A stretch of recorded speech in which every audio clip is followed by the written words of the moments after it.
అదే RTV app వార్తల్ని క్షణాల్లో చదివే అవకాశం ఉంటుంది. ఒక న్యూస్ పేపర్, ఒక టెలివిజన్ ఛానల్ మీ చేతుల్లో ఎప్పుడూ ఉంటాయి. పరుగులు తీస్తున్న జగన్మోహన్ రెడ్డి గారిని గెలిపించుకోవాల్సిన బాధ్యత మన మీద ఉంది. ఏదో చెప్పారు, మా కలయిక అద్భుతంగా ఉంటుంది, మా అద్భుతం ఉంది.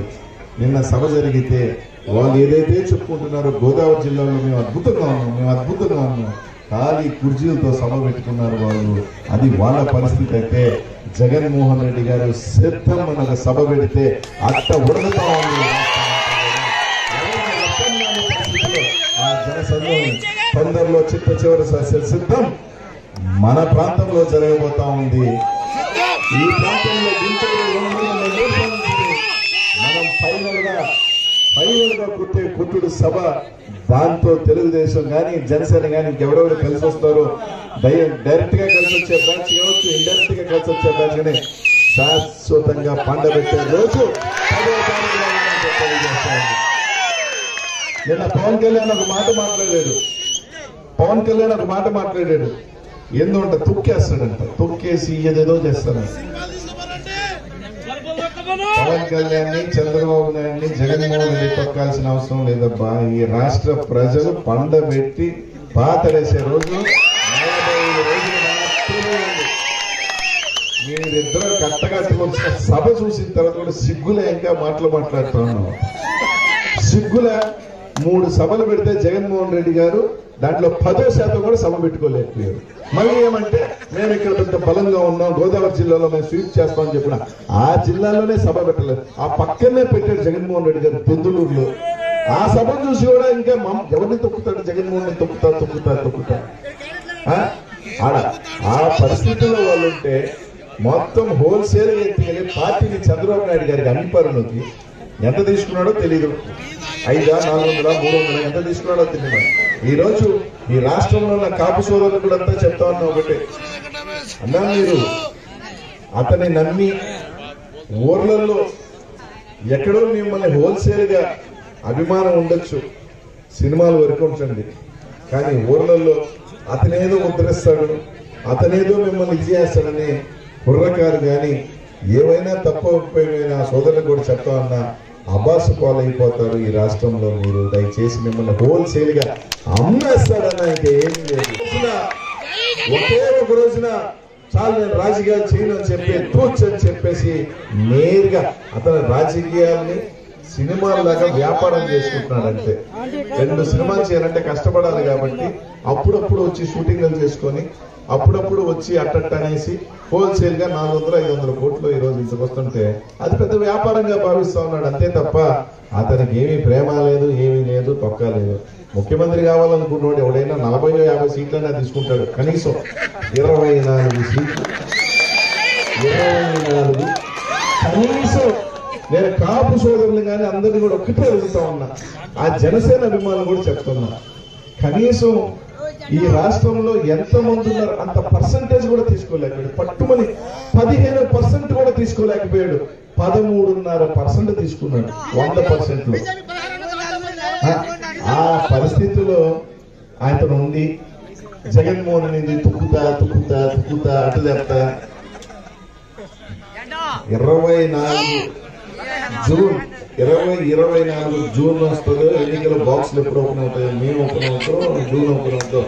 ఓపెన్ చేసేటానికి 7 ఓట్లు. ఆ పరిస్థితి ఉంటుంది. అందరూ ఆలోచన చేయండి. రెండందరూ నాయకులందరూ కూడా కష్టపడదాం. 45 రోజులు మనం కష్టపడితే ఇంకొక 5 సంవత్సరాల పాటు, మరో 5 సంవత్సరాల పాటు సువర్ణ యుగం జగన్మోహన్ రెడ్డి గారి పరిపాలన మనకు ఉంటుంది. లేకపోతే చిన్న పొరపాటు చేస్తే పాటులో కానీ ఏమన్నా ఉన్నా కూడా పెద్ద పొరపాటు జరుగుతుందని. ఎందుకంటే ప్రతి ఎమ్మెల్యే గెలిస్తేనే జగన్మోహన్ రెడ్డి గారు ముఖ్యమంత్రి అవుతారు, ప్రతి ఒక్కరూ గెలిస్తేనే ఆయన సీఎం అవుతాడు. అదేవిధంగా శంకర్రామన్ మీరు మంచి మెజార్టీతో గెలిపిస్తే జగన్మోహన్ రెడ్డి గారు 217 కోట్లను చెప్పుకుంటున్న ఒక పెద్ద ఆసామి. నేను పార్టీ వదిలి వెళ్ళిపోతాను, ముస్లింలు నేను ఎంపీగా 200 కోట్లు పెట్టుకుంటున్నా, నాకు ముస్లింకి ఎట్లా టికెట్ అంటే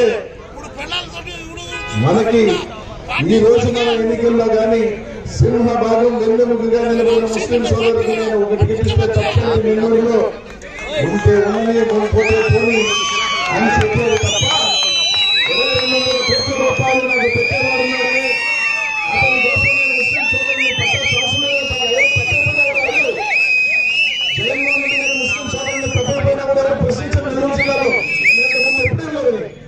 కానీ ఒక వ్యక్తి ముస్లింలు పెట్టామని చెప్పి పార్టీ వదిలిపోయిన 2వ తేదీ తెలుగుదేశం పార్టీలో చేస్తా ఉన్న నెల్లూరు జిల్లాలో వాళ్ళ విజ్ఞత అదైతే పేదవాడైనా సరే ఇచ్చిన మాట ప్రకారం మైనార్టీకి ఇస్తానన్నాను, మైనార్టీకి పెట్టాను క్యాండిడేట్ ని, ఆ బిడ్డే క్యాండిడేట్ గా ఉంటాడు, ఎవరున్నా కానీ గెలిపించుకుని ముందుకు వెళ్దామని చెప్పిన వ్యక్తి జగన్మోహన్ రెడ్డి గారు.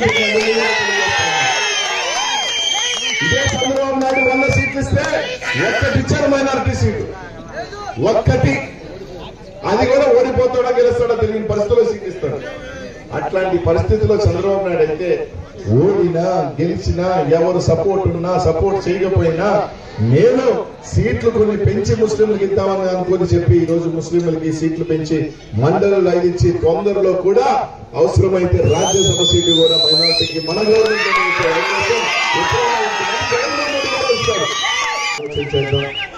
కలిసిగా మీ దగ్గర ఉన్న జన సైనికుల పిల్లలు అప్పటికే స్టార్ట్ అయిపోయారు పాపం, వాళ్ళు కూడా తెలుసుకొని తప్పు అయిపోయింది, ఈడు మమ్మల్ని హోల్సేల్ గా అమ్మిపోవడం వచ్చేసింది జనాలలో కూడా. వెనక్కి తెరుగుమకు నమ్మి వీడితో నమ్మితే కుక్కలాగా పడుతుంది, గోదావరి ఇచ్చినట్టే, గోదావరి కూడా కాదు సముద్రం ఇచ్చినట్టే జ్ఞానం చేస్తాడు పరిస్థితి ఇది. ఆ పరిస్థితిలో ఉన్నారు కాబట్టి అభిమానాలు ఉంటే సినిమాల్లో పెట్టుకోమని ఆ పిల్లలకి ఎవరన్నా ఉంటే చెప్పండి. తప్పకుండా మీ అందరి ఆశీస్సులో దీవెన ఉండాలని కోరుకుంటూ జగన్ ముఖ్యమంత్రిని చేసుకుందాం, శంకరాన్ని ఎమ్మెల్యే చేసుకుందాం. అలాగే అందరూ కూడా ఎక్కువ శాతం ముస్లిం సోదరులు ఉన్నారు, ఎక్కువ శాతం ముస్లిం సోదరులు ఉన్నారు. ముస్లిం సోదరులు ఒకటే చెప్తా ఉన్నాను, ఈ రాష్ట్రంలో రాజశేఖర రెడ్డి గారు మీకు చేసిన మేలుకి ఆయన బిడ్డ వెనక నడిచారు మీరు జగన్మోహన్ రెడ్డి గారు వెంట. 2019లో 4 ఎమ్మెల్యేలు చేస్తే ఈసారి 7 మందికి ఎమ్మెల్యేలు ఇచ్చాడు జగన్మోహన్ రెడ్డి గారు అని చెప్తాను.